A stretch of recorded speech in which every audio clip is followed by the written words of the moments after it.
Or Whirlpool Duet Dryer, front load design.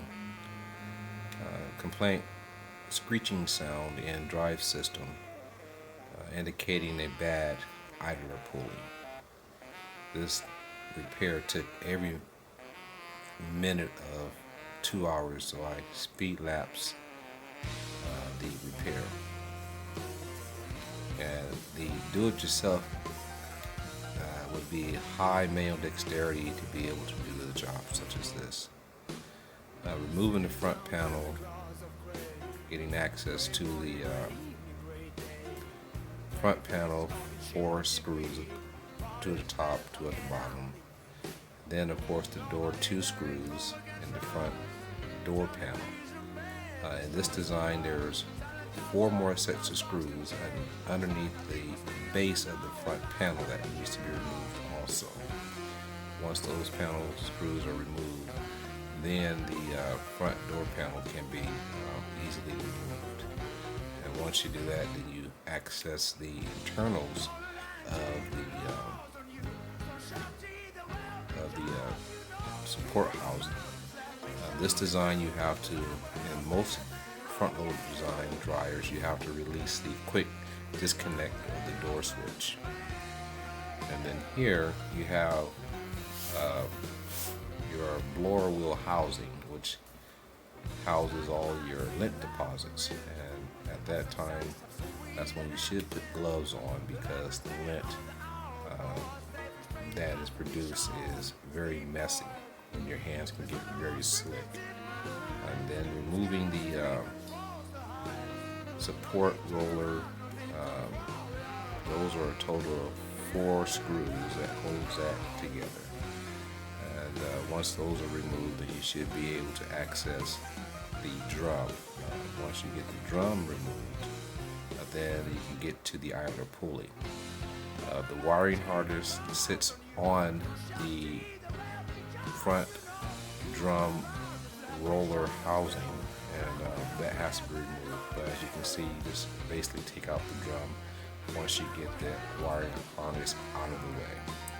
And the idler pulley, basically friction caused the lint to gum around internally of the idler pulley, causing the heat, a transfer of heat onto the sleeves, and the lint causes it to gum up. And basically you just have to clean that off and put a new pulley on, idler pulley wheel, making sure that there's no lint or any grease residue is on the shaft. And once you do that, you secure it with the new sleeve, support sleeve, clamp sleeve. And then once you get your drum in, you rotate your belt to make sure that it's on track, because the last thing you want to do is put your drum in, get everything re-secured down, and then you turn it on and your belt slips, and you have to take it all apart again and to put your belt back on. So just be sure you turn your drum to make sure you get the belt in rotation, and then you just reverse the process of uninstalling it to get to the damaged component. And then once you do that, you put your front panels back on, and total of 4 screws for this design to make way of putting on the front panel door access. Here you got to tuck your wires underneath the front panel support for the electrical housing panel. Once you tuck those under, you align everything up nice and neat, and then you secure it down properly. And it's a total of 4 screws to secure the front panel down. And once you get your front panel down, don't forget to open the